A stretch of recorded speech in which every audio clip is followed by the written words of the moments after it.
Instruments के negotiable instruments के काफी सारे बेसिक्स बताए थे। लाइक निगोशिएशन वर्ड का लिटरल मीनिंग मतलब एक जो अपन डे टू डे भाषा में बोलते हैं ना, transferable, transfer. Instrument means document. Document किस में होगा कि सर हमेशा राइटिंग में होगा।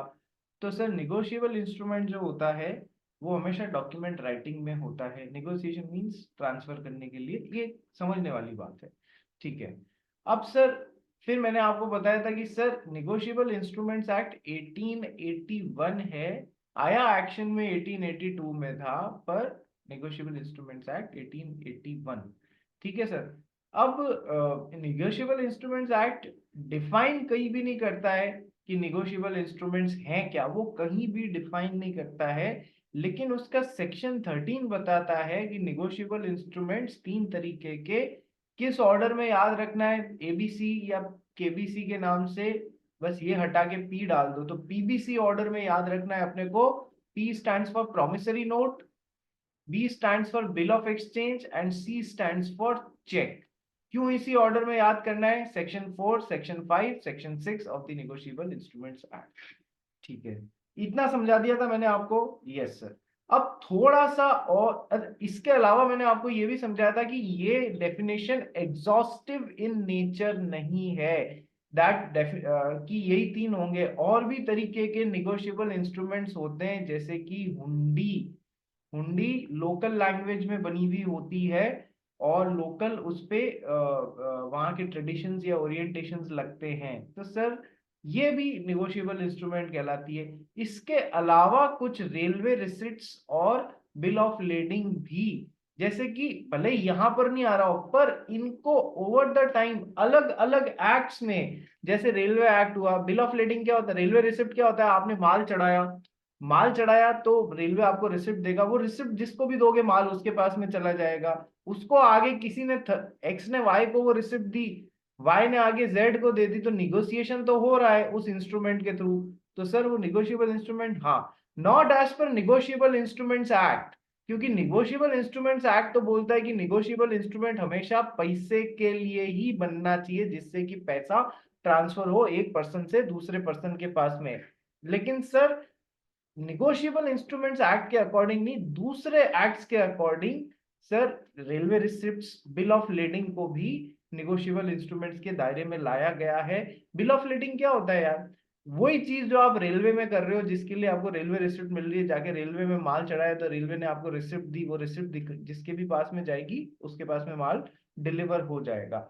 तो वही चीज बिल ऑफ लेडिंग, जब सेम कंटेक्स्ट शिप के कंटेक्स्ट में आ रहा है, सेम कंसेप्ट शिप के कंटेक्स्ट में आ रहा है, तो it will be considered as bill of lading. कि आपने शिप में माल चढ़ाया तो सर जो भी आपको वो रिसिप्ट काट के दे रहे हैं, जिस रिसिप्ट से को आप ट्रांसफर कर रहे हो दूसरों के, तो माल उसके पास में डिलीवर हुआ हुआ मान लिया जाएगा।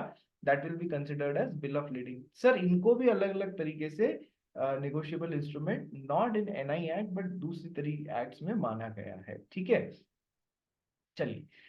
तो ये तो हो गई बेसिक बात। अब एक दो बातें और मुझे आपको बतानी है क्या, कि सर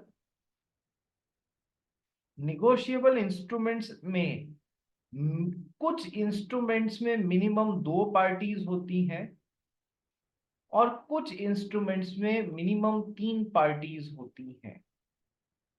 कुछ इंस्ट्रूमेंट्स में मिनिमम दो पार्टीज होती हैं और कुछ इंस्ट्रूमेंट्स में मिनिमम तीन पार्टीज होती हैं। सर कैसे? कि सर ऐसे, जैसे कि आप लोगों ने सुना होगा प्रॉमिसरी नोट। प्रॉमिसरी नोट में फॉर एग्जाम्पल टू पार्टीज होंगी। कैसे? कि मान लो हमारा एंसल है, एंसल कहाँ चला गया, दिख नहीं रहा है मेरे को, कोई भी बच्चा नहीं दिख रहा है मेरे को आज, सबके कैमरे खराब है क्या?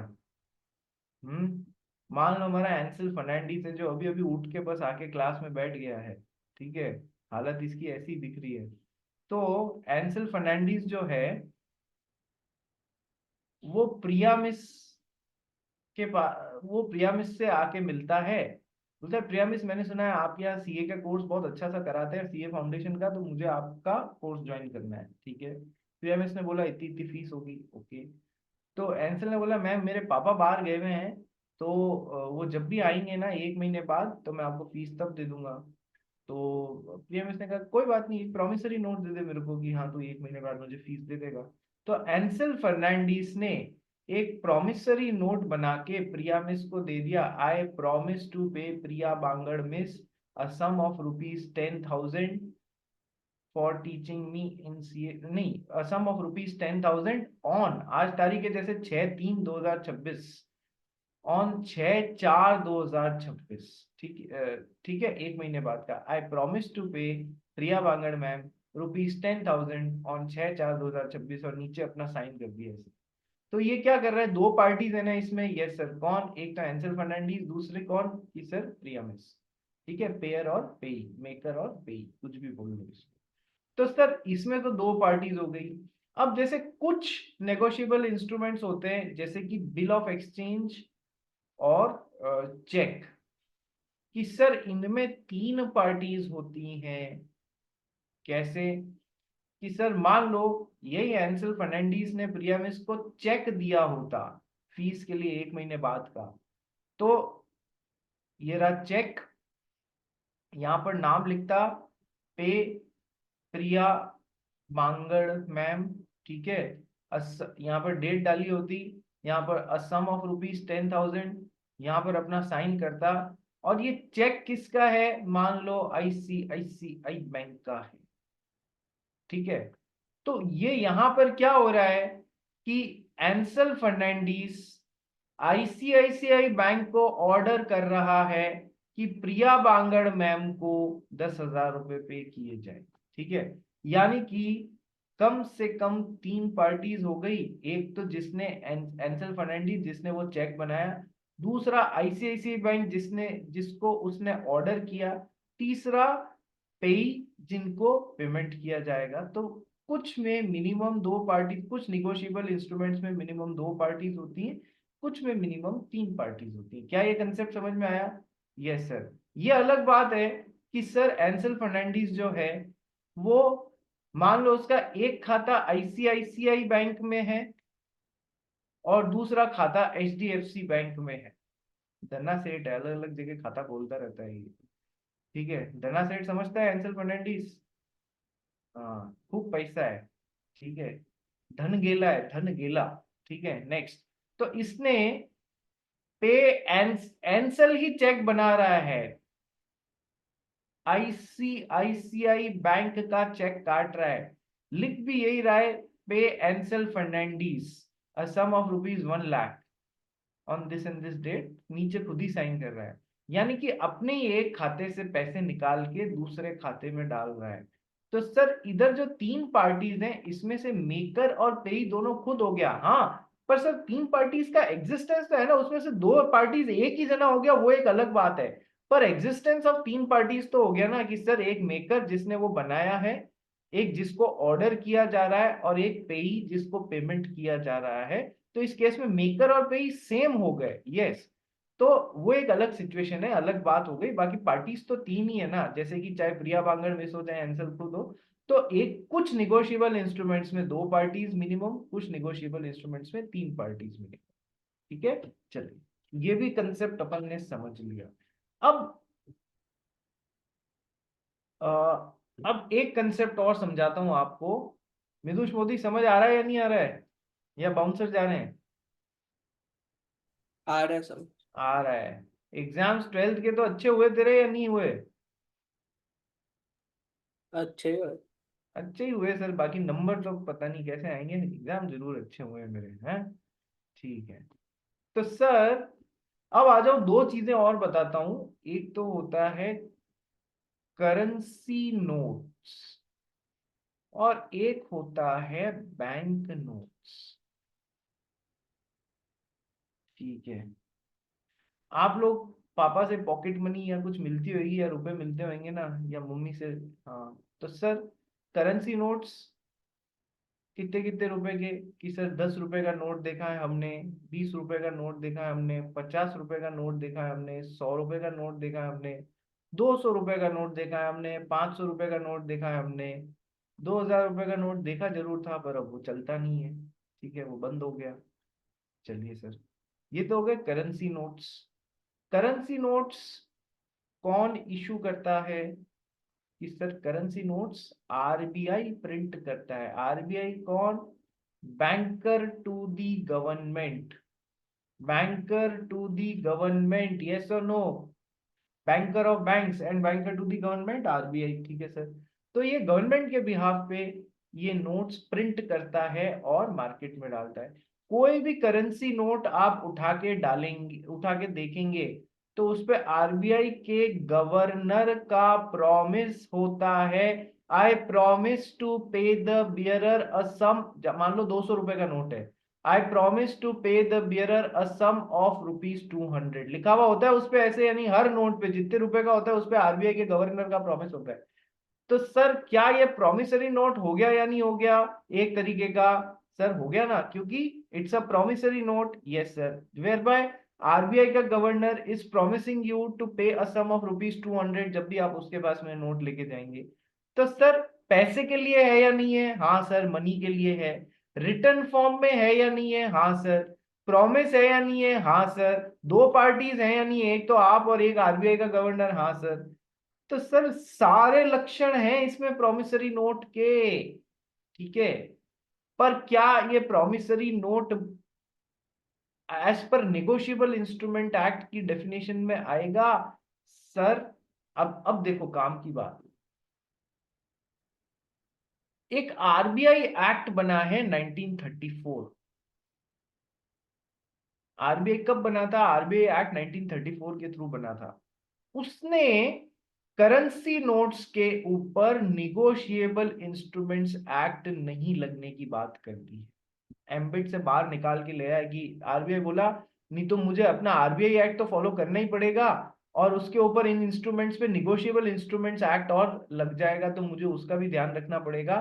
तो आरबीआई एक्ट 1934 के अंदर करेंसी नोट्स को और बैंक नोट्स को भी, बैंक नोट्स बताता हूँ अभी क्या होता है, करेंसी नोट्स को और बैंक नोट्स को सर प्रॉमिस, भले ही प्रॉमिसरी नोट और उन सब के सारी एलिमेंट्स पूरे हो रहे हैं, पर उनको निगोशिएबल इंस्ट्रूमेंट्स एक्ट के अंडर प्रॉमिसरी नोट मानने से मना कर दिया है। ये बात ध्यान रखना, इस पे क्वेश्चन बन सकता है। अपन पढ़ रहे थे ना टाइप्स ऑफ निगोशिएबल इंस्ट्रूमेंट्स कैसे होते हैं, कि सर प्रॉमिसरी नोट होता है, बिल ऑफ एक्सचेंज होता है, चेक होता है, सेक्शन 4, 5, 6। इसके अलावा भले ही लिखा हुआ नहीं हो सर, हुंडी होते हैं, रेलवे रिसिप्ट्स को भी कस्टमरी प्रैक्टिस से, बिल ऑफ लेडिंग को भी कस्टमरी प्रैक्टिस से निगोशिएबल इंस्ट्रूमेंट्स माना जाता है, ठीक है। यहाँ नहीं, कोई और एक्ट के अंडर, निगोशिएबल इंस्ट्रूमेंट्स एक्ट के अंडर नहीं, ठीक है। हुंडी को तो फिर भी निगोशिएबल इंस्ट्रूमेंट्स एक्ट के अंडर ही माना गया है, ठीक है सर। इसके अलावा bank note, currency note. Currency note मैंने आपको बता दिया, भले ही प्रॉमिसरी नोट के सारे एलिमेंट्स है, पर आरबीआई एक्ट ने इसको निगोशिएबल इंस्ट्रूमेंट्स एक्ट के दायरे से बाहर लेके आ गया है कि currency notes, promissory notes under negotiable Instrument act नहीं कहलाएंगे। अदरवाइज उसको बहुत सारी बातें कंप्लायंसेस और करने पड़ते हैं। बैंक नोट क्या होता है कि सर ये गवर्नमेंट प्रिंट करती है। जैसे 1 रुपए का नोट होता है, 2 रुपए का नोट होता है। कभी आपने देखे 1 1 और 2 2 रुपीस के नोट? सर मैंने देखे हैं। आजकल तो खैर प्रिंट नहीं होता, आजकल तो सिक्के प्रिंट होने लग गए हैं।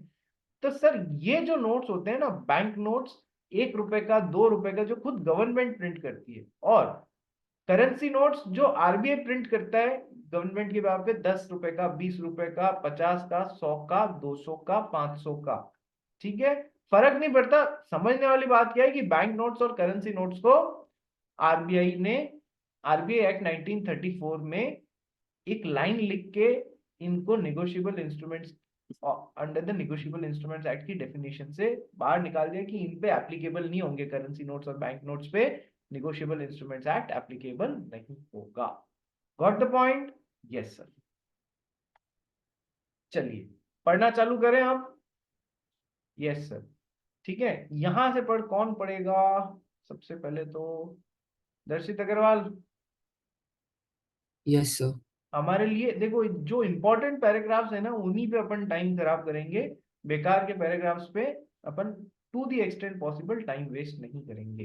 तो यहां से पढ़, द लॉ इन इंडिया, ये वाला पैराग्राफ से चालू कर। Okay sir. और बाकी लोग बिल अपने प्लीज वीडियो ऑन कर लो, प्रिशा, श्रेया, एंसल, रित, अंश, श्रेया कर्नावट, सुहान गोयल, जश शाह। फटाफट वीडियो ऑन करो सबके सब अपने। पढ़ भाई दर्शित।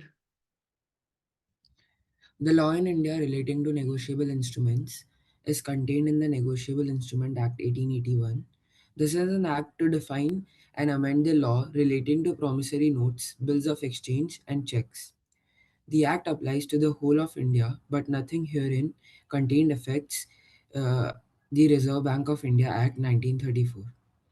Section 21, which provides the bank to have the rights to transact government business in India, or affects any local usage relating to any instrument in Orient language. ठीक है, तो sir negotiable instruments act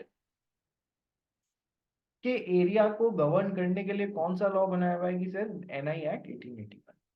it is an act to define and amend the law relating to promissory notes, bill of exchange and cheque. Mainly इन तीन के लिए, पर इसका ये मतलब नहीं है कि और पे और नहीं होते नेगोशिएबल इंस्ट्रूमेंट्स, और भी होते हैं। एक्ट पूरे इंडिया में लगता है। ये बार बार ये क्यों देते हैं sir, the act applies to whole of India? ये इसलिए देते हैं, आपको मैंने पहले भी बताया था कि आजादी के टाइम जब इंडिया में कुछ प्रिंसली स्टेट्स पाकिस्तान के साथ में जाके मिलने की कोशिश कर या इच्छा रख रहे थे, तो उन्हें इंडिया में आने का लालच देके ऐसा बोला था कि आप इंडिया के साथ में मिल जाइए, बदले में हमारे लॉज, कुछ लॉज आप पे एप्लीकेबल होंगे, कुछ आप अपने बना लेना। तो सर जैसे कि इंडियन कॉन्ट्रैक्ट एक्ट था, वो पहले for example Jammu and Kashmir जैसे इस एग्जांपल में फिट बैठता है, उसको बोला तुम आके मिल जाओ, हमारे मेजॉरिटी लॉस तुम पे नहीं लगेंगे, कुछ जो बेसिक लॉस है वो भले ही लगे। ठीक है सर। तो जम्मू एंड कश्मीर में इंडियन कॉन्ट्रैक्ट एक्ट पहले नहीं लगता था, लेकिन जब से कॉन्स्टिट्यूशन ऑफ इंडिया की वो इन जैसे स्टेट्स को स्पेशल जो पावर्स थी, ये जो एक्ट हमारे तुम्हारे पे लागू नहीं होंगे, ये हटा दिया गया, तब से the act has started applicable to to in whole of India. ठीक है। सो अब इसमें इतना दिमाग लगाने की बात नहीं है, the act applies to whole of India, but nothing here in contain. But negotiable instruments act में जो भी दिया हुआ है वो आरबीआई एक्ट 1934 को इफेक्ट नहीं करेगा। ठीक है। इसका एक एग्जांपल मैंने आपको भी बता ही दिया कि सर जो bank notes, currency notes, sorry, जो करेंसी नोट्स आरबीआई प्रिंट करता है वो नेगोशिएबल इंस्ट्रूमेंट्स के दायरे से बाहर रखे गए हैं। ठीक है। चलिए, मिदुष मोदी, हाँ सर। अकेले अकेले खाने से पाप लगता है, ध्यान रखना। ठीक है, सबके साथ शेयर करके खाना चाहिए। नेक्स्ट, तो section 20, Midush Modi is in shock after giving the board examination. इसकी तो बोलती बंद हो गई है। अरे ऐसा थोड़ी होता है, अभी सीए का एग्जाम बाकी है। ठीक है, चलो आ जाओ। द एक्ट, अब इस पे nothing here in content effects reserve Bank of India act. Section 21 उसका आरबीआई एक्ट का, ये उसको आरबीआई को, बैंक, बैंक का मतलब है रिजर्व बैंक को right to transact government business in India देता है, कि वो गवर्नमेंट के बिहाफ पे इंडिया में काम करता है। ये उसको कहां से पावर मिल रही है? सेक्शन 21। ठीक है सर। और effects any nothing, but nothing here in content affects the Reserve Bank of India Act और effects any local usages relating to any instrument in oriental language. कि सर हुंडीज जो होती हैं वो ऐसे निगोशिएबल इंस्ट्रूमेंट्स हैं जो वहां की लोकल लैंग्वेज में और वहां की ओरिएंटल प्रोसीजर्स को यूज करते हुए बनती है। ओरिएंटल मतलब उनके खुद के जो जमाने से चले आ रहे हैं। ठीक है। तो यदि वो ओरिएंटल प्रोसीजर्स जो कि एनआई एक्ट से अलग हैं, उन पे बेस्ड हुंडीज बनती है, तो उन पे एनआई एक्ट एप्लीकेबल नहीं होगा। लेकिन उसमें यदि कुछ ऐसा हिंट दिया हुआ होता है, कोई दो जने जैसे फार्मर और मनी लेंडर कोई हुंडी बना रहे हैं, ठीक है, और उसमें ऐसा लिख देते हैं, कोई लोकल उसका प्रोसीजर्स का रेफरेंस नहीं दिया हुआ है, कोई हिंट दिया हुआ है कि ये भी निगोशिएबल इंस्ट्रूमेंट्स एक्ट के अंडर नहीं आएंगे, तो फिर उन पे निगोशिएबल इंस्ट्रूमेंट्स एक्ट एप्लीकेबल होने लग जाएगा। ठीक है। So nothing, this act applies to whole of India, but nothing here in content effects either RBI act और इफेक्ट्स एनी लोकल यूजेज, यानी हुंडी की बात हो रही है, relating to any instrument in an oriental language, जो अपनी खुद की लैंग्वेज में बना हुआ है, वहां उसके खुद के प्रोविजंस उस जगह के जमाने से जो चले आ रहे हैं फार्मर और मनी लेंडर के बीच में, निगोशिएबल इंस्ट्रूमेंट से अलग जाके है तो फिर उसमें एनआई एक्ट एप्लीकेबल नहीं होगा। आगे ये वाला पैराग्राफ पढ़ भाई। Provided that such usage may be excluded by any words in the body of the instrument which indicates an intention that the legal relations of the parties thereto shall be governed by this act, and it shall come into force on the first day of March 1882. ठीक है, वो बता रहा है, इस पे इतना importance नहीं है, ये लाइन बता रही है कि सर ये 1882 में, भले ही 1881 लिखा हुआ है बट ये एप्लीकेबल 1882 से होने लग गया था। अब आती है मेन बात, मतलब वन ऑफ द मेन बात, क्या provisions of this act also is applicable to hundis, hundis पे भी एप्लीकेबल होता है अनलेस, जो मैंने अब आपको बताया ना, there is a local usages to the contrary, opposite है। लोकल यूजेज जो होता है ना, इतने हजारों सालों से चला आ रहा है, 200 सालों से चला आ रहा है लोकल यूजेज की, ये एनआई एक्ट में तो ये लिखा हुआ है, लेकिन अदरवाइज इस तरीके से हम लोग ऐसा फॉलो करेंगे, अपोजिट कोई है तो फिर हुंडी पे एप्लीकेबल नहीं होगा। कुछ नहीं लिखा हुआ है तो डेफिनेटली एनआई एक्ट हुंडीज पे भी एप्लीकेबल होगा। ठीक है sir. Other native instruments like treasury bills, bearer debentures, railway receipts, delivery orders, bill of lading, etc. are also considered as negotiable instrument either by the mercantile custom or under other enactments। अभी मैंने आपको बताया था कि sir भले ही Negotiable Instrument Act promissory note, bill of exchange और cheque की ही बात करता है to be negotiable instruments, but कहीं और दूसरी जगह से भी निगोशिएबल इंस्ट्रूमेंट्स आ सकते हैं, जैसे कि रेलवे रिसिप्ट की मैंने आपको भी बात करी थी, बिल ऑफ लेडिंग की मैंने अभी आज के लेक्चर में शुरुआत में ही आपको बात कराई थी। ट्रेजरी बिल्स क्या होते हैं, टी बिल्स, ट्रेजरी बिल्स जो होते हैं वो गवर्नमेंट इशू करती है, गवर्नमेंट के बिहाफ पे आरबीआई इशू करता है, जिसपे आपको, मान लो मिदुष मोदी के पास में 1 करोड़ रुपया उसको दादाजी उसके देके गए, ठीक है, मिदुष कहेगा मजा ही आ जाएगा यार, ब्याज पे चढ़ा दूंगा और हर साल का मेरे को 7-8 लाख रुपया 7-8% के हिसाब से मेरे को ब्याज मिलता रहेगा। फिर मिदुष को डर लगता है कि यार बैंक को दे दिया और कल को बैंक फेल हो गया तो गड़बड़ हो जाएगी, तो कहता है मैं तो ट्रेजरी बिल्स में डाल देता हूँ जो कि गवर्नमेंट के बिहाफ पे आरबीआई इशू करता है, and which is the most safest form of investment. Government of India he fail हो जाएगी तो ट्रेजरी बिल का पैसा वापस नहीं आएगा, अदरवाइज, और किसी देश की गवर्नमेंट फेल हो गई फिर तो फिर उस देश में कुछ बचता ही नहीं। तो ट्रेजरी बिल्स कौन इशू करती है, एक तरीके से RBI on behalf of government, तो गवर्नमेंट इशू करती है, ठीक है। Most safest form of investment, तो ट्रेजरी बिल्स को भी नेगोशिएबल इंस्ट्रूमेंट्स के दायरे में रखा गया है, ठीक है। Other native instruments like treasury bills, bearer instruments, railway receipts, bill of lading etcetera, ये जो भी अलग अलग नाम है, they are also considered as negotiable instruments either by mercantile custom, यानी कि कस्टमरी प्रैक्टिस इतने सालों से जो चली आ रही है उस हिसाब से, या फिर अंडर अदर एनेक्टमेंट्स, कोई दूसरे लॉ बने हुए उनके अंडर इनको निगोशिएबल इंस्ट्रूमेंट जैसे रेफर किया गया है। क्यों रेलवे रिसिप्ट निगोशिएबल इंस्ट्रूमेंट, इनसे माल निगोशिएट होता है, मनी नहीं माल, ठीक है। तो माल जिसके पास में भी वो रेलवे रिसिप्ट होगी, एक्स ने वाई को ट्रांसफर की, वाई ने जेड को की, तो माल निगोशिएट हो गया, ठीक है। मैं फिर बोल रहा हूं कि sir money, negotiable Instrument act केवल मनी से रिलेटेड चीजों पे ही, निगोशिएबल इंस्ट्रूमेंट्स पे ही एप्लीकेबल होगा। उन्होंने जबरदस्ती दूसरे कस्टमरी प्रैक्टिसेस या एक्ट्स ने निगोशिएबल इंस्ट्रूमेंट्स की डेफिनेशन में रेलवे रिसिप्ट्स और बिल ऑफ लेडिंग और इनको डाल दिया, उससे कोई फर्क नहीं पड़ता, ठीक है। मैं खुद बता रहा हूं कि भले ही निगोशिएबल इंस्ट्रूमेंट्स बोल लो, पर सर एनआई के दायरे से बाहर रहती हैं काफी चीजें, जो मैंने आपको अभी एग्जाम्पल भी बता दिया था कि कुछ चीजें होती हैं कुछ नहीं भी होती हैं, ठीक है। तो बोलने से कुछ नहीं होता है, खुद आरबीआई ने करेंसी नोट्स को ही बाहर निकाल दिया निगोशिएबल इंस्ट्रूमेंट्स एक्ट की डेफिनेशन से। चलिए रीसेंट डेवलपमेंट पढ़ो भाई। मैंने कल आपको वापस समझाया था, अरे दक्ष अग्रवाल तूने हाथ खड़ा किया था। नहीं सर, ये मर्केंटाइल प्रैक्टिस आपने जो बोला ना, कस्टमरी प्रैक्टिस के अनुसार, तो हाँ, सर वो थोड़ा गलत नहीं है? क्यों, गलत क्यों क्यों? होगा? सर, मतलब आप लॉ के अगेंस्ट कैसे जा सकते हो अगर आपकी कोई भी हुई तो?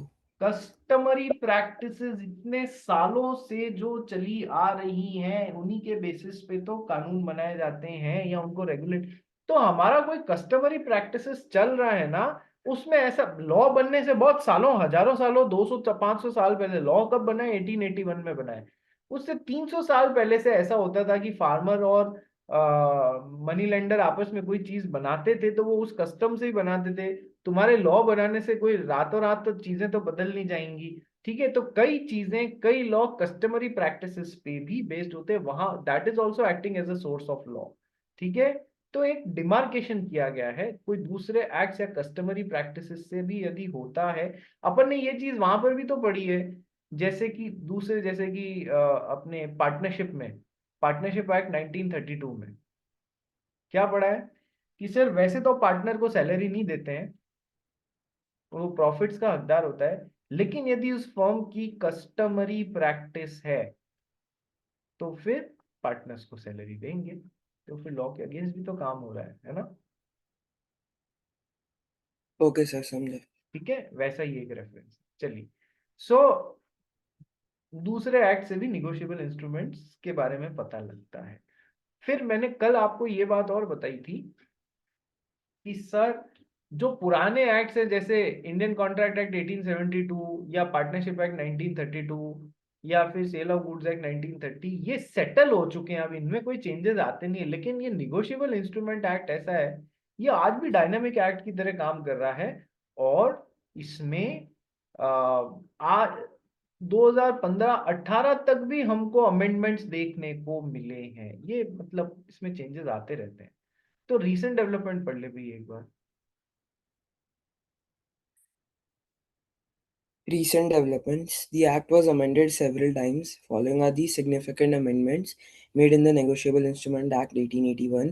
हम्म। First, the Negotiable Instruments Amendment and Miscellaneous Provisions Act 2002, the Negotiable Instrument Amendment Act 2015, and Negotiable Instrument Amendment Act 2018. ठीक है, यही बात बोल रहे हैं कि भले ही पुराना एक्ट है, अभी तक भी इसमें चेंजेस देखने को मिल रही हैं। आइए स्टार्ट करते हैं। मीनिंग ऑफ निगोशिएबल इंस्ट्रूमेंट्स पढ़ भाई, पहला paragraph.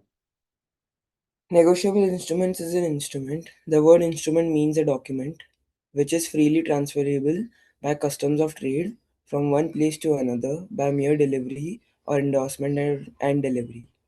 The property in such an instrument passes to bona fide transferee for a value. Second paragraph समझाता हूँ, भी एक बार सेकंड पैराग्राफ भी पढ़ ले। Okay. The Act does not define the term negotiable instruments. However, Section 13 of the Act provides only for the three kinds of negotiable instruments, namely bill of exchange, promissory notes, and checks, payable either to the order or bearer. इतना तो समझ में आ गया कि NI act कहीं भी word negotiable instruments को डिफाइन नहीं करता है, बट सेक्शन 13 में वो बता देता है कि तीन तरीके के निगोशिएबल इंस्ट्रूमेंट्स है: bill of exchange, promissory note and cheque, BKC. ठीक है, इतना यहां तक समझ में आ गया? Yes sir, okay sir. Negotiation instrument में इंस्ट्रूमेंट वर्ड का मतलब समझ गए, डॉक्यूमेंट, डॉक्यूमेंट हमेशा राइटिंग में होता है, तो निगोशिएबल इंस्ट्रूमेंट्स हमेशा राइटिंग में ही बने हुए होंगे। मॉरल, मॉरल नहीं सॉरी, ओरल बोले हुए का कोई मतलब नहीं है। और निगोशिएट मींस ट्रांसफरेबल। ठीक है sir, from one person to another, एक से दूसरे को, ये भी समझ लिया। अब बहुत मेन और बहुत इंपॉर्टेंट चीज समझा रहा हूं। ट्रांसफर कैसे? आइदर बाय मियर डिलीवरी और बाय एंडोर्समेंट एंड डिलीवरी। इसको समझने के लिए हमको पहले एक और चीज समझनी पड़ेगी। ओवर द टाइम आपके मॉड्यूल में आ जाएगा, पर मैं पहले ही समझा देता हूं, उससे आपको समझने में बहुत आसानी रहेगी। देखो, नेगोशिएबल इंस्ट्रूमेंट्स जो होते हैं ना, वो दो तरीके से पेएबल होते हैं। कैसे? पेएबल टू बेयरर और payable to order. Payable to bearer और पेएबल टू ऑर्डर।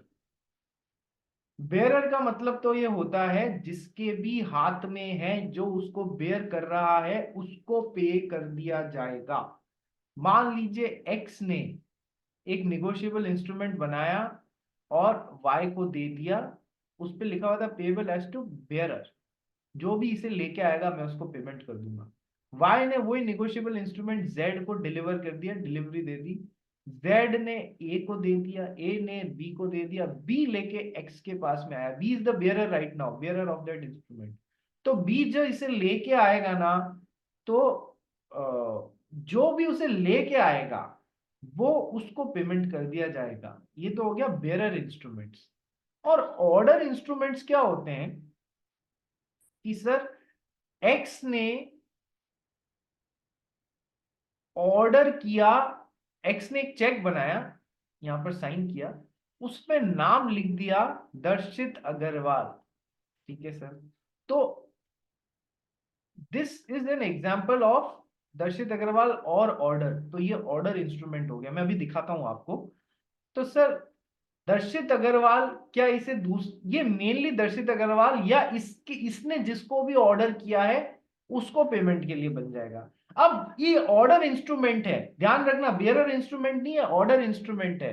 तो सर क्या ये निगोशिएट नहीं हो सकता, ट्रांसफर नहीं हो सकता? सर बिल्कुल हो सकता है, बिल्कुल हो सकता है। नहीं तो फिर निगोशिएबल इंस्ट्रूमेंट में वर्ड निगोसिएशन का क्या मतलब? निगोसिएशन का मतलब होता है ट्रांसफरेबल। ठीक है, अब दर्शित अग्रवाल चाहता है कि दर्शित, यहाँ मान लो 10,000 रुपए की रकम लिखी हुई है, दर्शित अग्रवाल चाहता है कि उसको हमारे देवांश को 10,000 रुपए देने थे।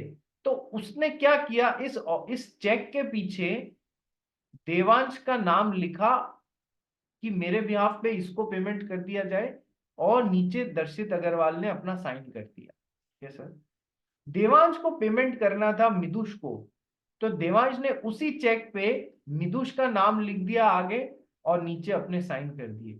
तो सर यहां पर भी ये ऑर्डर इंस्ट्रूमेंट है, ये भी तो ट्रांसफर हो रहा है, निगोशिएट हो रहा है, लेकिन ऊपर वाली प्रोसेस में बियरर इंस्ट्रूमेंट में और ऑर्डर इंस्ट्रूमेंट में फर्क क्या है?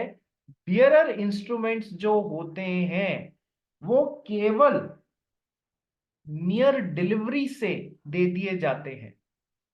मेरे को आपको पेमेंट करना था, मैंने बस आपको पकड़ा दिया, तो आपको किसी और को देना था, आपने बस उसको पकड़ा दिया। तो बेयरर इंस्ट्रूमेंट केवल डिलीवरी देने से ही ट्रांसफर हो जाते हैं, निगोशिएट हो जाते हैं। जबकि ऑर्डर इंस्ट्रूमेंट क्या है? इंडोर्समेंट प्लस डिलीवरी से ट्रांसफर होते हैं। एंडोर्समेंट प्लस डिलीवरी, एंडोर्समेंट मैंने आपको कहा था ना, पीछे नाम एंडोर्स किया देवांश का, फिर उस साइन किया, फिर उसको डिलीवर किया। देवांश ने आगे मिदुष का नाम एंडोर्स किया, साइन किया, फिर उसको डिलीवर किया। यानी ऑर्डर इंस्ट्रूमेंट्स जो होते हैं वो कैसे ट्रांसफर होते हैं एक पर्सन से दूसरे पर्सन को? By endorsement and delivery. और बियरर इंस्ट्रूमेंट एक पर्सन से दूसरे पर्सन को कैसे ट्रांसफर होते हैं? By mere delivery. ठीक है, तो वापस देखो एक सेकेंड, क्या ये इतनी सी बात समझ में आई? Endorse bearer instruments are given from one person to another only by delivery, and order instruments are given by one person to another person by endorsement plus delivery. इतना भेजे में सेट हो गया क्या सबके? यस और नो, हाँ या ना? हाँ या ना? हाँ या ना? प्रिशा, देवांश, कनव, सुहान, गोयल। गोयल साहब चेहरा तो दिखाओ, यस सर। चेहरा तो दिखा दो एक बार गोयल साहब। यस सर, एक सेकंड। अरे चलो, तो ये बात नोट करो, मैंने आपको कहा था ना कल कि सर इंपॉर्टेंट बातें नोट करते जाना साथ में, तो ये समझ में आएगा। देखो छोटी सी बात समझो, ये जो तुम्हारे 52 पेजेस का डॉक्यूमेंट है, लेकिन इसमें एक्चुअल में बाकी पीछे है ना फालतू के एग्रीमेंट्स वगैरह दिए हुए हैं, ये 30 पेज का ही डॉक्यूमेंट है। इस 30 पेज को पढ़ने के लिए 32 पेजेस का ही डॉक्यूमेंट है। इस 32 पेजेस को पढ़ने पे तुम्हारे को 14 मार्क्स के क्वेश्चन एग्जाम में मिल जाएंगे। और ये तुम अपना इंडियन कॉन्ट्रैक्ट एक्ट पढ़ते जा रहे थे, पढ़ते जा रहे थे, सबसे पहले जनरल प्रिंसिपल्स, स्पेशल कॉन्ट्रैक्ट्स, पता नहीं कितना लंबा चलता जा रहा था वो। उस पूरे को करने के लिए आपको 30-32 नंबर के क्वेश्चन एग्जाम में मिलने वाले हैं। तो सर पढ़ना तो उससे बहुत कम है, only 32 pages needs to be covered, उसके लिए 14 नंबर मिल रहे हैं। तो मतलब करके जाओ, इसको छोड़ के मत जाना। ये थोड़ा सा टिपिकल एक्ट है, इसलिए कम में ज्यादा नंबर मिल रहे हैं। तो टिपिकल एक्ट को अपन कम से कम अच्छे से पढ़ के जाएंगे, 14 में से 12 नंबर आराम से फोड़ के लाएंगे, कोई दिक्कत नहीं है इसमें। ठीक है, ध्यान से पढ़ना, चीजें नोट करते जाओ। तो मिदुष मैं आ रहा हूं तेरी तरफ। ये एक चीज और नोट करो, क्या कि सर निगोशिएबल इंस्ट्रूमेंट्स जो होते हैं, दे आर ट्रांसफर करने के 2 मोड्स होते हैं उनके, कोई भी एक मोड से ट्रांसफर होगा। कैसे कैसे 2 मोड से ट्रांसफर होते हैं? आइदर बाय मेयर डिलीवरी, और endorsement and delivery, either by mere delivery और एंडोर्समेंट एंड डिलीवरी। इन दो में से, मतलब निगोशिएबल इंस्ट्रूमेंट्स को ट्रांसफर 2 तरीके से किया जा सकता है, from one person to another, either by mere delivery. मेरे पास में मिदुष खड़ा था, मैंने उसको बस दे दिया कि यार मेरे को पैसा मिलना था इससे, ले तू ले लेना, ले जाके उससे 10,000 रुपये ले लेना, तो मैंने बस डिलीवरी दे दी। या फिर एंडोर्समेंट प्लस डिलीवरी, नाम पीछे लिखा और उसको डिलीवर किया। क्या ये बात समझ में आई? Yes sir. तो अब दूसरी चीज, पहली बात negotiable instruments are transferred either by delivery और एंडोर्समेंट प्लस डिलीवरी। अब दूसरी चीज कि sir negotiable instruments are payable as to the bearer और to order of a particular person,